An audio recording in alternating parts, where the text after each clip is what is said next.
Hablar de revoluciones es hablar del contexto de Europa de las revoluciones burguesas, como Marx lo llamó. De esta manera, las revoluciones burguesas apostaron a una transformación y un cambio desde lo político, lo económico y lo social. Una de estas grandes revoluciones que han sido muy emblemáticas a lo largo y ancho de la historia política ha sido la Revolución Francesa.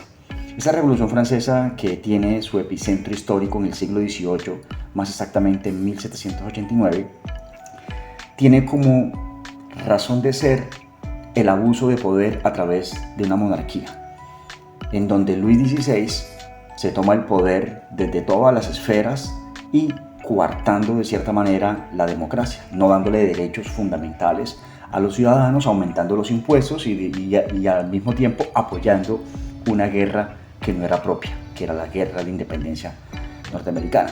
Esto de una u otra manera generó un sinsabor y convocó al pueblo francés, más exactamente en París, aunque sucedió en toda Francia, por medio de unos grandes pensadores, políticos, filósofos burgueses de la talla de Rousseau, Montesquieu, Voltaire, Robespierre, entre otros, a tomarse el poder.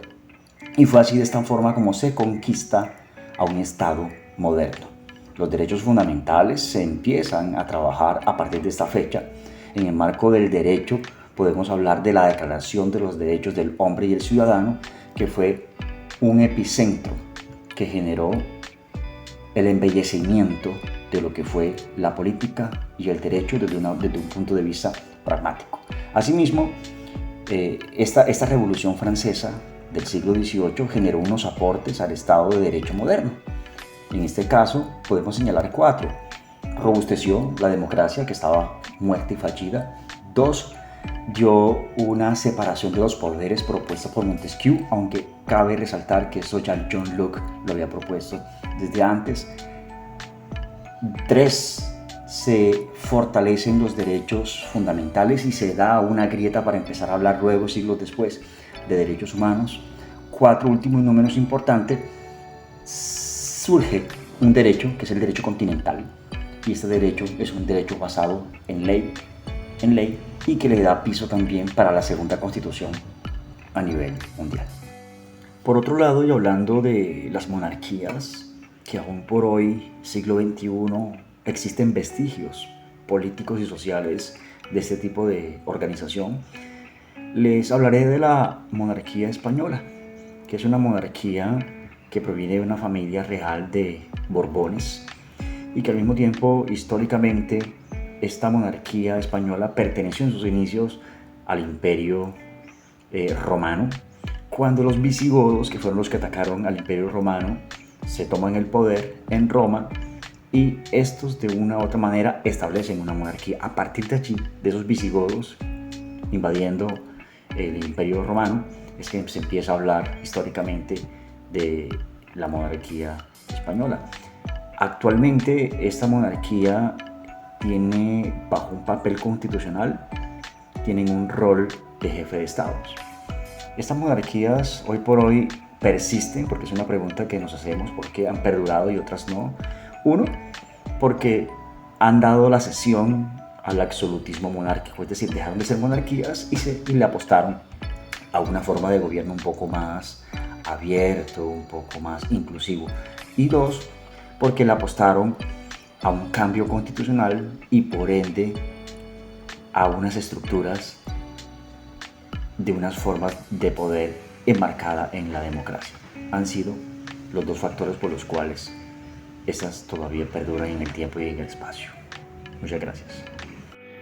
Continuando con las revoluciones, tenemos que hablar de la Revolución de Independencia Norteamericana, que es un evento histórico de enfrentamiento entre el Reino Británico y las 13 colonias de este, yacentes en América del Norte, que en sus orígenes conformaban los Estados Unidos.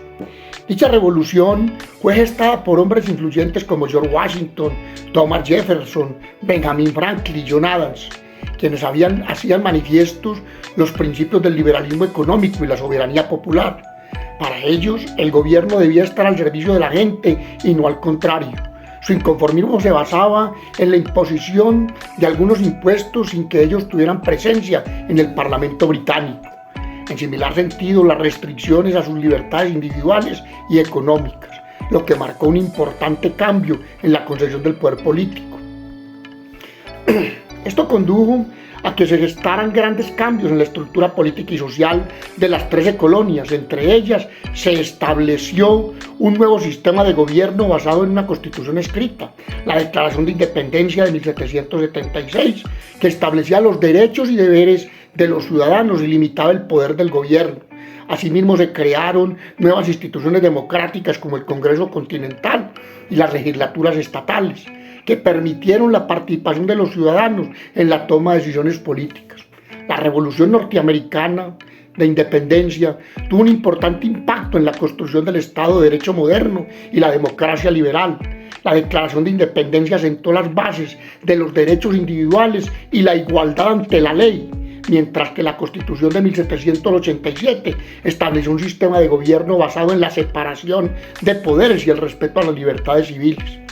Estos principios han sido fundamentales en el desarrollo de las democracias liberales en todo el mundo y han servido de inspiración para movimientos de liberación y emancipación en otras partes del mundo. Continuando con la disertación acerca de las monarquías europeas, prosigamos con la de Dinamarca, la cual tiene su origen en el siglo X, cuando se consolidó el reino bajo el liderazgo de Gore el Viejo y su hijo Harald. Ellos unificaron a Dinamarca y adoptaron la religión cristiana. Dicha monarquía ha pasado por varias dinastías, entre ellas la Casa de Oldenburgo y la Casa de Glücksborg. El 14 de enero del presente año asumió el trono el rey Federico X. La monarquía de Dinamarca ha sido objeto de grandes transformaciones, como la acontecida en el año de 1849, donde adopta una constitución que limita los poderes del rey y establece un sistema democrático, convirtiéndose en una monarquía constitucional, donde la función de la realeza queda circunscrita a la representación en eventos oficiales, ceremonias, apoyo a organizaciones y como símbolo de unidad y continuidad. Se resaltan, entre otros, algunos hechos relevantes de esta monarquía, como su neutralidad frente a los enfrentamientos de la Primera Guerra Mundial y la ocupación por parte de Alemania en la Segunda Guerra Mundial, donde el rey Cristian X se convirtió en un símbolo de resistencia. Por último, hay que subrayarlo, que la adaptación a los cambios sociales y políticos, al igual que la promoción de la cultura y el bienestar social por parte de la realeza, impidieron que ésta sucumbiera ante el ocaso de las monarquías. La monarquía danesa es una de las monarquías más antiguas, pero a la vez más estables, no solamente de Europa, sino de todo el mundo. Goza de gran prestigio o popularidad en la sociedad danesa como institución. Sus orígenes se remontan al siglo X después de Cristo. Su actual monarca es Federico X, luego de la abdicación que hiciera su madre Margarita II, quien fue muy popular entre los daneses. En el siglo X la monarquía tuvo su adopción, o más bien se afilió al cristianismo como religión oficial. Sus funciones constitucionales, al igual que las demás monarquías europeas, son hoy por hoy meramente protocolarias o simbólicas, lo que quiere decir que no tienen un poder real que ejerzan sobre la población. De otra parte, la revolución social y política inglesa surgió en el año, o más bien en el siglo XVII. Su principal actor fue Oliver Cromwell, quien, entre otras cosas, logró la ejecución del rey Carlos I, y con eso logró a su vez el declive del absolutismo en la monarquía, que recordemos es un común denominador con las demás monarquías europeas, quienes cedieron o renunciaron al absolutismo, y que en eso se logra parte, digamos, del éxito que tienen hoy por hoy frente al ocaso de muchas más monarquías. Hoy por hoy perviven por ese papel que tienen, digamos, ya no bajo el absolutismo, sino bajo otro tipo de reglas donde el rey no ejerce un poder real, sino meramente protocolario o simbólico.